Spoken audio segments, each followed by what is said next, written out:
Hola, ¿qué tal? Bienvenidos. Esto es Semana Televisión. Nos conectamos en este momento para hablar de política, pero esta vez desde un entorno más familiar, porque resulta que en medio de esta campaña, pues los familiares de los candidatos han quedado un poco más expuestos y los colombianos también han querido saber más allá del ambiente político, de las discusiones, quiénes están detrás de los candidatos, qué los rodean, cuál es ese pasado, de dónde vienen. Y para hablar de ese tema hoy en particular nos conectamos con Andrea Petro, quien amablemente nos recibe desde Francia. Andrea, bienvenida a Semana Televisión. Muchas gracias por invitarme. Gracias, Andrea. También estamos acá con Cristina Castro, ella es editora general de Semana. Cristina, bienvenida. Saludos, Nicolás, y un saludo muy especial a Andrea que nos acompaña hoy. Sí, así es. Gracias, Andrea. Pues como comentaba, queremos conocer un poco más de ese pasado del hoy candidato Gustavo Petro, quien pues quiere llegar a la Casa de Nariño. Ya quedan pocos días para conocer quién será el próximo presidente.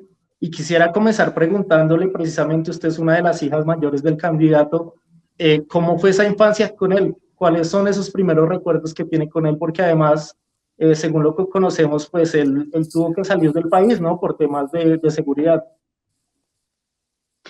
Sí, pues los primeros recuerdos que yo tengo de mi papá eran justamente en Bélgica cuando vivimos allá. Yo tenía 3 añitos, entonces era muy chiquita. Son los primeros recuerdos que me vienen en mente y fue una infancia, pues un pedazo de mi vida muy alegre, muy feliz en otro país. No conocía lo que era Colombia. Ya fue ya el proceso cuando volvimos a Colombia. Ni siquiera hablaba español, entonces hablaba solamente francés. Por eso es que mi papá y mi mamá tuvieron que aprender a hablar francés. Ellos no hablaban porque no nos entendían, a mí y a mi hermano. Mi hermano en esa época tenía 1 año y medio. Entonces fue una infancia muy alegre. Ya una vez cuando llegamos a Colombia y comenzamos a ver lo que era la política, lo que era la vida de un personaje público, fue más difícil. A medida que los años van avanzando, uno va entendiendo más las cosas, pero cuando eres un niño de 6, 5, 7, 8, 9 años, hasta así tengas 15 años, no entiendes por qué la gente te juzga y te señala con los dedos. Sí, claro. Andrea, yo quisiera preguntarle por ese tiempo que ustedes viven en Bélgica. En el libro que su papá escribe para Planeta, en el libro que recoge como sus memorias, él cuenta unas escenas pues muy idílicas de lo que fue, lo que fueron pues esos momentos de compartir con ustedes allá. Él dice que él recuerda muchísimo cómo los recogía en el colegio, cogidos de la mano, los llevaba a parques en donde habían gansos en los lagos. Yo quisiera que de pronto nos cuentes de manera pues muchísimo más detallada qué recuerdas de esos años de chiquita en que viviste con él, como nos cuentas pues en un país extraño y qué tan consciente eras de que ustedes pues estaban viviendo allá porque estaban huyendo de la violencia y de las amenazas acá. Yo nunca supe que nosotros estábamos allá por las violencias. Yo lo supe supremamente tarde, lo supe como a los 11, 12 años que nosotros nos fuimos allá. Yo pensé que mi papá fue allá, fue solamente a trabajar y que hacía parte de su trabajo en lo general y que éramos personas como todo el mundo. Entonces, toda esa parte de violencia y de miedo que podíamos tener en Colombia, nunca nos los transmitieron y nunca nos dijeron. Entonces, pues los recuerdos que yo tengo con él son esos recuerdos de libertad y de vida plena que teníamos allá. Y sí, él nos iba a dejar al colegio, pues al colegio no, era el jardín, y nos iba a buscar y andábamos agarrados de las manos. Y cuando nevaba, me acuerdo que yo siempre agarraba bolas de nieve y se las botaba encima y él jugaba igual. Fueron recuerdos de infancia muy, muy bonitos. Andrea, y usted mencionaba ahorita algo precisamente del idioma. En el libro, como menciona Cristina, él pues, también reconoce que a duras penas sabía la palabra pencil. ¿Cómo recuerda ese choque cultural con el idioma y cómo fue vivir pues, esos contrastes? Pues el choque cultural con el idioma, yo tenía 3 años, 2 años, 3 años cuando nos fuimos y mi hermano tenía 1 año y medio, entonces apenas si estábamos aprendiendo a hablar una lengua y lamentablemente para mi mamá y mi papá aprendimos a hablar primero fue francés, nuestra lengua materna es el francés, pero ellos no hablaban nada francés. Entonces, para poder comunicar con los hijos o entender lo que nosotros tratamos de expresar, les tocó meterse en cursos de francés y así aprendieron los dos a hablar y todavía lo hablan machucado, pero hablan súper bien. Sí. Andrea, él también pues cuenta que gracias a ese paso en Francia, ustedes estudiaron luego al regreso en el Liceo Francés, que era un colegio pues que según él tiene como digamos base el enseñar a pensar y el leer, el estar como muy conectados con ese mundo cultural pues que ustedes habían vivido en Europa. Cuéntanos cómo fue esa experiencia ya al retornar acá, si hubo pues en cierta parte otro choque cultural por el regreso. Fue brutal el choque cultural porque yo no hablaba español, mi hermano tampoco hablaba español. Entonces, pues la única oportunidad que teníamos era integrar una educación francesa para que pudiéramos comunicar y aprender a hablar bien español. Entonces fue ese primer choque, pero no fue tan brutal para mí. Lo único que fue es que yo cuando hablaba tenía acento francés. Y yo me acuerdo que los niños se burlaban de mí, porque no podía decir tractomula, porque no podía decir tractor, porque no podía decir ferrocarril. Entonces se burlaban de mí. Ya después, pues las cosas se fueron adaptando poquito a poquito y no, ya me volví completamente colombiana. Claro. Y usted también mencionaba el tema ya de ver a su papá, digamos, como alguien político, el tema de seguridad, ¿cómo fue esa parte?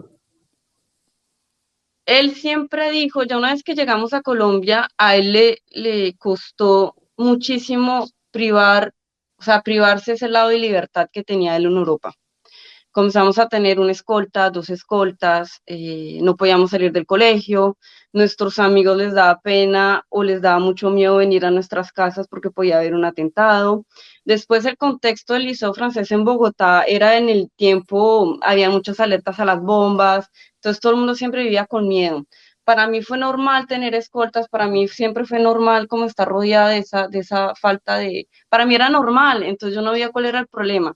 Ya después creciendo, ya como a la edad de los 7, 8 años, 9 años, cuando ya va entendiendo las cosas y cuando uno ya comienza a vivir lo que es el bullying en el colegio, por ser el hijo de alguien, ahí ya comienzas a darte cuenta de la realidad de las cosas y tú quién eres y qué representas. ¿Y cuáles eran como las respuestas del candidato Petro y de su mamá frente a ese bullying? ¿Qué era lo que ellos aconsejaban en ese momento? ¿O cómo les explicaban lo que estaban viviendo? Ellos decían que no prestáramos atención, pero es que uno no le puede decir a un niño no prestes atención porque tus padres no están contigo en el colegio y no sabes lo que tú ves en el colegio. Después lo que era mi hermano y yo siempre hemos tenido una fuerte personalidad, entonces hay muchas cosas que no nos han afectado, pero llegar ya a los 12 años o 13 años, y yo sé que a mis hermanas les ha pasado últimamente, que tratas de salir, tienes tus amigos, comienzas a dormir en las casas de otras personas y que los padres de la noche a la mañana te digan, pero es que tú eres una guerrillera comunista, ¿qué haces acá? O amigos que me decían, esto ya no quiero ser tu amiga porque mi mamá y mi papá me prohibieron hablarte.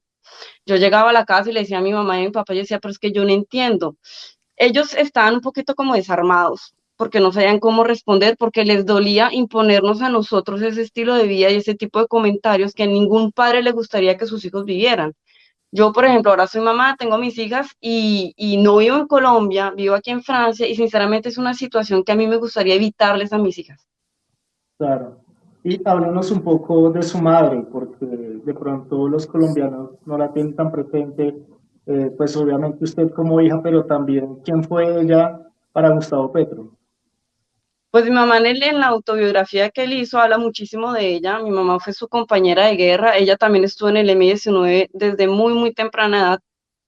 Es una mujer política, toda su vida se la ha dedicado a la política. Y para mí, ella lo que pasa es que no entendería por qué no ha tenido más luz en la política que lo que la gente esperaría. La gente ve en ella la ex de Gustavo, entonces pues no le dan más luz que eso, pero es una mujer extremadamente fuerte y extremadamente inteligente y es tan política como lo es Gustavo Petro. Andrea, ¿cómo se enamoran ellos dos en el M19? Amor a primera vista. Eso fue amor a primera vista.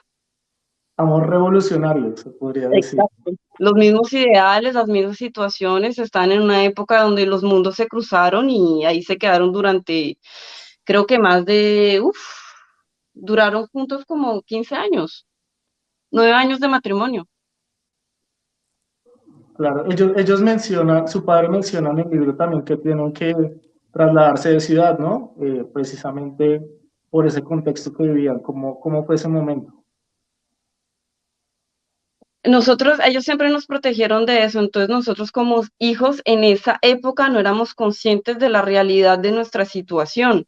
Fuimos conscientes ya cuando teníamos ya 8, 9 años, cuando realmente te das cuenta que no eres una persona común y corriente y que no eres como tus amigos y que tu vida no es como la de los otros. Tú no tienes conciencia de eso, entonces yo desde mi punto de vista de hija, en ese entonces no me di cuenta. ¿Cómo se da la ruptura de ellos dos como pareja y cómo la vives tú?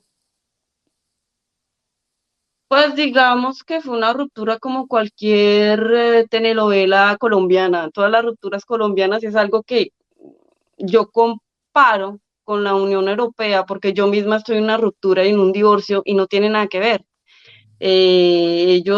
Fue mucho tiempo de diálogos, de discusiones, y de todas maneras que cuando ya no hay amor ya no hay nada que hacer. Y el problema de la sociedad colombiana es que así no hay amor, tratan de seguir porque el núcleo familiar tiene que estar preservado, porque los niños necesitan tener a la mamá y el papá juntos, y es algo que hoy en día está cambiando, pero todavía le falta muchísimo más trabajo a la sociedad colombiana para entender que mamá y papá pueden ser mamá y papá si no están juntos o estén juntos. Lo más importante es que sean felices y que se amen, porque un niño así tenga 3 años y así tenga 15 años, igual entiende las cosas.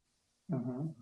Y Andrea, ¿en qué momento, digamos, usted y su papá, por decirlo así, ya como que se distancian, se van a vivir a lugares diferentes?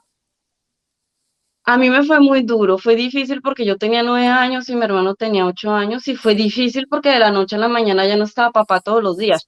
Tampoco es que estuviera todos los días porque él ya tenía su carrera política, él ya tenía su vida política, y él de cierta manera, no de cierta manera, es que él ha sacrificado su vida familiar por la política. Entonces, pues yo veía a mi papá los fines de semana, lo veía muy tarde en la noche, si no me costaba mucho. Él se iba muy temprano cuando tenía que viajar, cuando tenía que hacer plenarias. Entonces, de la noche a la mañana sí, nos quedamos con mamá, pero es que igual mi papá lo veíamos todos los fines de semana. Entonces, igual el núcleo familiar, así no estuviera con mi mamá, se realizó de manera paralela con Verónica, que es su actual compañera, y con mis nuevos hermanos, pues porque a la época no estaba ni Sofía, pues Sofía acaba de nacer, y luego fue Antonella y Nicolás, que no es nuestro hermano de sangre, pero todos nos criamos juntos y siempre tratamos como de preservar ese núcleo familiar Petro, eh, así hubieran 3 mamás diferentes. En las entrevistas que ha dado Verónica, ella pues precisamente cuenta cómo la familia nunca, ella nunca ha vivido como esas divisiones de estos son tus hijos y estos son los míos, sino que siempre han tenido una relación muy estrecha. ¿Tú por qué crees que esa, digamos, forma tan civilizada de vivir se ha podido dar en el hogar que ustedes tienen? La verdad, todo eso se hizo de manera natural. Nadie nos dijo, ustedes son hermanos, esto y aquello y lo otro. No, nosotros simplemente, sí, a veces la gente del exterior son malintencionadas y dicen, pero es que no es tu hermano 100%, tiene otra mamá, o él ni siquiera tiene tu ADN, no es tu hermano porque lo tratas de hermano. Es que nosotros consideramos que crecimos juntos.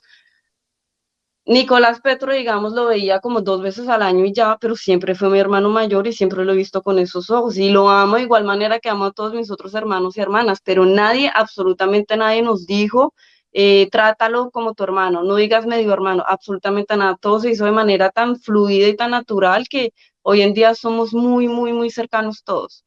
Así estemos a distancia, todos somos súper cercanos. Claro, ¿y cómo ha sido la relación con su papá, con Gustavo Petro, digamos, desde la distancia y cómo se han vuelto a encontrar en estos últimos años? Es muy difícil porque yo fui la primera de sus hijas que se fue del país, me fue hace 12 años, llegué aquí a Francia para hacer mis estudios y luego me volví independiente muy rápido, me pagué yo misma mis estudios y bueno, ya soy una profesional, pero siempre iba a Colombia como cada vez que se pudo, pero es que en realidad es que primero los tiquetes son muy caros. Sí. Segundo, yo siempre traté de costearme mis propios gastos porque a mí no me mandaban dinero y yo no me interesaba que me mandaran dinero para nada. Y segundo, trataba pues con los estudios o estudias, tienes pues trabajos de estudiante en el extranjero, no tienes tiempo para viajar. Luego poco a poco mis hermanos se fueron yendo, Andrés se fue para Canadá y la relación con mi papá siempre, no nos comunicamos todos los días, pero siempre cuando realmente sea necesario, cuando tenemos un problema, cuando nos hace falta algo, cuando solamente queremos decirle te extraño, siempre nos comunicamos, siempre. ¿Cómo se da el viaje de su hermano hacia Canadá? Acá digamos que se registró por las amenazas que él había vivido. ¿Cómo lo viven familiarmente? Para él fue difícil, pues ya nosotros la mitad de la familia se fragmentó después de los debates de la parapolítica porque tuvieron que irse refugiados políticos a Canadá.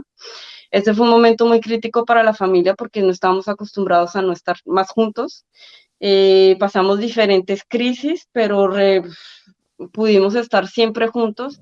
Ya después cuando Andrés se fue para Canadá, es que él desde hace años debió haberse ido, lo que pasa es que él no quería irse, él quería hacer sus estudios en Colombia, él siempre se dijo que no era tan peligroso, siempre hemos tenido una libertad pese a tener escoltas, a veces nos escapábamos, a veces salíamos contra unos amigos, tratábamos de ser normales porque nos gustaba esa sensación de libertad y de ser normales como todo el mundo.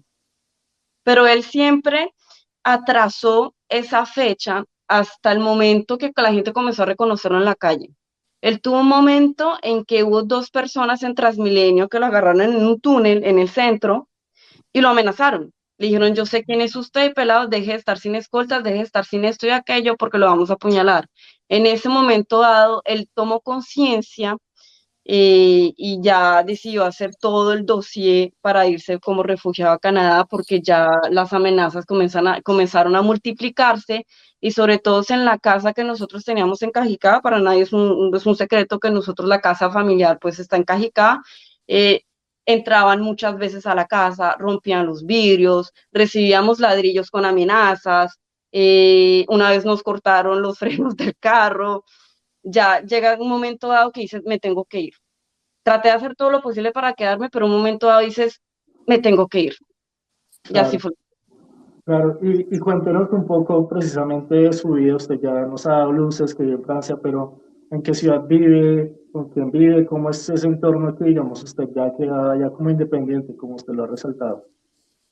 Yo soy una mujer completamente normal como otra mujer acá y es lo que me agrada de estar acá, sobre todo poder darles a mis hijas como una vida estable, normal. Ellas son francesas, no son colombianas, pues todavía no les he podido sacar, tramitar los papeles de la nacionalidad colombiana, son pequeñas. Yo hice mi vida, terminé mis estudios, tengo una maestría en comercio internacional, me casé con un francés. Bueno, las cosas no se dieron como tenían que darse y pues tenemos muy buena relación, pero criamos juntos a las niñas, no vivimos juntos, pero todo normal. Entonces, digamos, yo trabajo, pago mis facturas, pago mi arriendo, a mí nadie me da dinero de más, o sea, normal, súper normal. Y cuando viajo a Colombia ya como que el mundo se me cambia completamente y ya me meto en este rol de ser la hija del político que es Gustavo Petro y tratar de ser la voz y el puente de muchas personas que no pueden. Entonces, mucha gente me busca para transmitir mensajes, para tener un lado más humano de Gustavo Petro, para estar más cercanos a él y yo soy súper accesible. Entonces siempre trato de estar como con mis dos, ¿cómo decir?, sombreros. Tengo mi vida aquí, pero también tengo mi vida en Colombia que no la he dejado para nada, simplemente que hice mi vida, tengo mis hijas, tengo mi trabajo y que tengo 7 horas de diferencia con Colombia, pero siempre trato de estar con la gente, comunicar con la gente y ser lo más normal del mundo porque eso es lo que soy. Andrea, la decisión, digamos, de no haber estado tan presente en la campaña, es pensada o se da simplemente por el hecho de que vive en Francia? No, yo estuve muy implicada en la campaña anterior, simplemente que ahora como tengo dos niñas de 3 y 4 años, no me permite más que eso. Yo veo que ellas necesitan a la mamá, entonces prefiero estar con mis hijas, pero en la noche trato de acostarme a la 1 de la mañana para estar con la gente, para participar en diferentes comités internacionales de la Colombia Humana. Viajé para la primera vuelta viajé a Colombia para poder apoyar moralmente a mi papá, sabiendo que pues laboralmente no podía hacer más porque pues yo tengo un trabajo y tengo que respetar todas las reglas de mi trabajo. pero trato de hacer lo que pueda, pero primero están mis hijas. Claro. ¿Y cómo ha visto esta campaña política en particular? Hay muchos odios, es que el odio humano es tenaz. Hay muchos odios, hay muchos rencores, pero hay tantas ilusiones y tanto afecto y amor de la gente que eso no lo había sentido en las campañas anteriores. Veo una voluntad real de las personas que quieren un cambio, muchas esperanzas, muchas ilusiones y, y eso como que te llena de energía y te motiva a ti para estar más implicado en la cuestión y tratar de luchar por este objetivo que es para todos los colombianos, es tener un mejor país y más probabilidades para poder tener trabajo, educación, eh, todo lo básico que en otros países tienen y que Colombia no puede tener. Andrea, ¿qué significa para Colombia el triunfo de su papá, de Gustavo Petro? Un cambio total del país. Es que a nadie le vamos a mentir que el país va a cambiar completamente, pero no va a cambiar para mal, o sea, es que Colombia no se va a volver una Venezuela, ese chisme toca dejarlo a un lado, ese argumento no tiene ni siquiera bases, no tiene absolutamente nada. Colombia ahora va a entrar en la nueva era de la mundial, de lo que está pasando en el planeta. Vamos a entrar en todo lo que es el medio ambiente, vamos a entrar en la igualdad de sexos, vamos a entrar de tantas oportunidades que el país puede obtener y que no ha tenido por culpa de la corrupción, que es el momento de cambiar, una voluntad de cambio real y es la gente lo está viendo ahorita. Lo vimos el año pasado con todo lo que hubo con las manifestaciones. La gente está cansada y quiere cambio y el cambio con Gustavo Petro lo va a ver. Claro. Y Andrea, ¿usted cómo ve al contendor de Gustavo Petro, Rodolfo Hernández? ¿Cómo veo qué? A Rodolfo Hernández, el otro candidato. No entiendo qué hace ahí. Él no es político, él lleva solo los últimos 10 años haciendo política. Para mí es un millonario, un viejito que se puso a hacer TikTok, que agarró fama porque es una persona que habla como el pueblo. O sea, la manera de expresarse de este señor, la gente se siente identificada con él sin entender realmente lo que dice, porque es que no tiene plan de gobierno, no tiene absolutamente nada. Da miedo que él pueda llegar a la presidencia, porque es que llegar a la presidencia, uno no puede llegar de la noche a la mañana, uno no puede decirse soy empresario y soy millonario y pretender gobernar un país, eso no se hace. Gobernar un país es todo un trabajo de toda una vida, es un pensamiento, unas estrategias, un plan de gobierno que llevan años y procesos de reflexión. Y este señor no tiene absolutamente nada. Uno no puede gobernar con TikTok, es imposible. Andrea, quisiera preguntarte por ese día que estuviste en Bogotá con Gustavo Petro, se volvió pues como muy conocido que él esperó una hora para que llegaras y poder estar en ese momento del voto contigo y con sus nietas. Cuéntame cómo se vivió ese, pues ese reencuentro en un momento tan especial como es el día de las votaciones. Pues realmente ese momento tomé tiempo en llegar, primero por los trancones de Bogotá que son monumentales, que no estoy tan acostumbrada a eso. Cada año que voy a Bogotá o cada 3 años es una catástrofe, es que necesitamos un metro, es vital para esta ciudad. Y lo segundo es que no sabíamos si realmente íbamos a ir, porque yo como tengo a mi hija chiquita, que solo tiene 3 años, viajé solo con la menor, ella no está acostumbrada a todo esto, o sea, a ver la gente que grite, que haga ruido, que ella la asusta y muchas veces que traté yo pues de estar con la gente en Barranquilla, yo llegué primero fue a Barranquilla, ella no hacía sino llorar, está asustada y yo no le quería imponer ese tipo de cosas a la chiquita.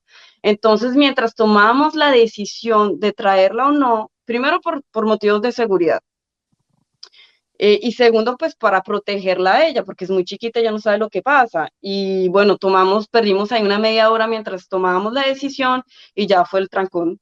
Y me tomé 40 minutos en llegar. Andrea, hay propuestas de su padre, de Gustavo Petro, que alguna gente de pronto tiene alguna contravención. Usted mencionaba, por ejemplo, lo del metro. Quisiera preguntarle concretamente si ha escuchado a su padre decir que frenaría el proyecto que hay de metro en Bogotá si él llega a ser presidente. Ese tema ya no se discute más. Estamos ocupados por otros temas nacionales, ya lo que es el Metro Bogotá hay demasiados intereses ahí. Hay que respetar también la persona que esté a cargo de la alcaldía de Bogotá. es una persona que será electa o que ya está, pues ya ahorita está Claudia, pero hay que respetar también las decisiones que pasen en Bogotá. Ya después nosotros estamos focalizados ya en un plan de gobierno a nivel nacional y el tema del metro ya no se discute, es que no se discute, hay cosas más importantes por el momento y hay que dejar que el próximo alcalde de Bogotá tome las riendas y realmente hay una reflexión a profundidad sobre el tema. ¿Cuáles son esas propuestas del pacto histórico que a usted como ciudadana le llaman más la atención? ¿Cuáles son las que la cautivan más? Todo lo que es medio ambiente y ya el otro tema sería la inclusión social de la mujer y valorizar y empoderar a la mujer en la sociedad. La sociedad colombiana durante siglos ha sido una sociedad como América Latina, una sociedad bastante machista, donde la mujer siempre se ha dejado a un lado. Como lo dice Rodolfo, también la mujer, es que la mujer no está hecha para estar en la cocina y criar a los hijos, una mujer vale más que eso, una mujer es poder, una mujer es magia, una mujer es el único ser que es capaz de tener la vida dentro de ella. Y eso hay que valorizarlo. La mujer colombiana para mí es una mujer berraca, es una mujer echada para adelante, no es una mujer que se tiene que quedar en la cocina. Si ella gusta de eso y quiere hacerlo, lo puede bien hacer. Una mujer no es mujer porque sea mamá. Una mujer sigue siendo mujer así tenga hijos o no tenga hijos. Para mí una mujer no tiene que nacer mujer también. Entonces, toda esta inclusión social de lo que es la mujer independientemente de si haya nacido siendo mujer, de que si quiera tener hijos o no tenga hijos, una mujer que quiera ser profesional, que quiera estar sola o no, es un tema básico y que puede crear una revolución en todo lo que es la sociedad colombiana y latinoamericana. Sí, Andrea, quisiera preguntarle por un episodio puntual y es que, pues no sé si ha tenido la oportunidad de verlo, pero en las últimas horas en la revista Semana publicamos en exclusiva pues unos videos donde sale su padre, otros líderes del pacto histórico, hablando de la estrategia de campaña y pues han despertado una fuerte polémica porque pues hablan de otros candidatos, dicen que los consideran una amenaza, que los van a atacar fuertemente. Le pregunto si ya tuvo oportunidad de verlo y qué opina de estos archivos. Yo siempre estoy mirando lo que pasa en Colombia, entonces siempre estoy al tanto de todo. Me parece un poco aberrante porque en todas las campañas políticas hay estrategias internas. Ahora, la manera de expresarse, la manera de decirlas, ellos no están delante de una cámara, están hablando internamente entre ellos, que hayan grabado de manera ilegal y hayan puesto eso al día es otra cosa, pero es que en todas las campañas eso es así. Si ustedes comparan con Estados Unidos, en Estados Unidos es una violencia verbal y hasta física brutal. A mí no me chocó, no me chocó absolutamente nada. Lo que pasa es que la manera de expresarse, digamos, de Roy Barreras es la manera que todos los colombianos se expresan. El problema de los colombianos, de la sociedad colombiana, es que se ha normalizado la violencia física y verbal y hay que luchar contra eso. El colombiano de base habla en la calle, va a expresar y utilizar expresiones que no son muy diplomáticas, que no son muy bonitas de oír. Digamos, Rodolfo Hernández es una persona que habla así. A mí me encantaría escuchar lo que se dice en sus estrategias de campaña. Deben ser muchísimo más violentas verbalmente que eso, porque bueno, ya han escuchado audios de este señor cómo se expresa. Y de dos, ¿en qué momento Gustavo Petro habla y se exprime así? Él no se expresa así, él no habla así, él jamás en su vida ha dicho una palabra, él no, esas ideas ni las comparte, simplemente está dejando la libertad a otra persona de expresarse como bien quiera expresarse. Ya después lo que pasa es que hay que publicar la totalidad de los audios, porque yo creo que eso está fuera de contexto también. Andrea, queda solamente pues una semana para las votaciones y lo que uno ve en las encuestas es que la competencia está pues totalmente reñida. Veíamos como encuestas en las que, no sé, ayer había una diferencia de 2 puntos de uno sobre el otro, hoy está su papá por encima. Usted en su corazón, ¿qué siente que va a pasar? Qué tan cierto tiene el triunfo pues, del pacto histórico? Tengo miedo, yo creo que tengo miedo como muchísimas personas, como todo el mundo, yo diría, porque sí, la cosa está apretada. Nos hubiera encantado que fuera Fico que pasara y no Rodolfo, pero pues igual con una buena organización, una buena estrategia, con sinceridad y transparencia, vamos a ganar. Y va a venir a Colombia para la segunda vuelta. No porque el trabajo no me deja. Antes sí me volé una semana y pude, pero ya la segunda vuelta no. Primero tengo que votar. Había votado en París el lunes. Antes de venir viajé el martes, pero ahora no voy a votar aquí en el sur de Francia, Montpellier, porque yo vivo acá en Marsella. Y no voy a viajar, pero voy a viajar para la posesión. Eso es lo que Ah, ya preguntar. Adelante, Cristina. Andrea, ¿cómo le ha explicado a sus niñas que su abuelo se está lanzando y que puede ser presidente de un país en el que ellas no han vivido? Ellas son muy chiquitas, ellas no entienden, pero, o sea, están familiarizadas con verlos en la tele, yo les muestro YouTube, trato de ponerles cosas en Chromecast y proyectarlas en la tele, a veces lo miran en videollamada y le dicen papagús, pero no se dan cuenta, es igual cuando yo era chiquita, es que no me daba cuenta, para ellas es normal. Entonces nos regalaron de estos muñequitos de trapo con la cara de mi papá. Entonces dicen papagús, papagús, papagús, o cogen el libro que yo tengo la autobiografía de él y le dan besitos y dicen mis papagús. Pero bueno, se trata de tener una relación a distancia y no es lo mismo que estar físicamente con él. Pero yo sé que la chiquita estaba muy emocionada de ver a su abuelito en realidad porque lleva 2 años sin verlo, pues tiene 3 años, entonces ni se acordaba quién era él, pero siempre trato todos los días de mostrarle fotos, de mostrarle videos, de decirle quién es la familia, está Sofía, está Verónica, esto, les digo todo, les enseño todo, entonces para ellas no es como muy extraño para ellas, pero ellas no se dan cuenta, es que son muy chiquitas para darse cuenta como de la magnitud de las cosas. Claro, y si su papá llega a ser presidente de Colombia, ¿usted va a seguir su vida en Francia normal o va a venir a Colombia? Y yo creo que la mayor parte de todos mis hermanos y yo compartimos lo mismo. Estamos bien acá, estamos bien en Colombia, estamos bien acá, pero ya lo que sería ser los hijos de un presidente, tu vida cambia completamente. Yo tengo mis hijas y mis hijas están tan felices de agarrar un metro o un bus, son felices agarrando el metro sin escoltas y para mí eso es maravilloso. Mis hermanos también. Andrés en Canadá, le gustaría viajar pues en vacaciones a Colombia. Nicolás en Toulouse, que él vive en Toulouse, que es el hijo mayor de Verónica, que le digo también hermano. Él también decidió quedarse porque no ha finalizado sus estudios. Sofía, que es la única que viajó para estar en la campaña de acompañar a mi papá, ella se devuelve en septiembre para finalizar su maestría aquí en Francia y cada uno de nosotros volvemos a nuestras vidas normales, pero siempre tenemos en mente quiénes somos en Colombia. Yo sé que en este momento preciso no me volvería a Colombia porque mis hijas son muy chiquitas y no entienden las cosas. Yo creo que de aquí a 5 años, 6, 7 años, una vez que ellas ya entiendan las cosas y que me digan, mamá, nos queremos ir contigo a Colombia, yo sí me iría a Colombia a trabajar. Ok, perfecto. Cristina, no sé si tengas alguna... Andrea, pues millones de gracias por este espacio, por permitirnos pues conocer un poco más la vida de Gustavo Petro, la vida de ustedes, la vida familiar que pues tan valiosa que han construido y que pues nos has amablemente abierto las puertas de tu casa tan tarde allá en Francia. No, no es tarde, son las 11 de la noche. Yo soy mamá, yo no duermo. Bueno, claro que sí, Andrea. Pues muchas gracias a Cristina, editora de Semana. Andrea, hija del candidato Gustavo Petro, muchas gracias por haber estado acá.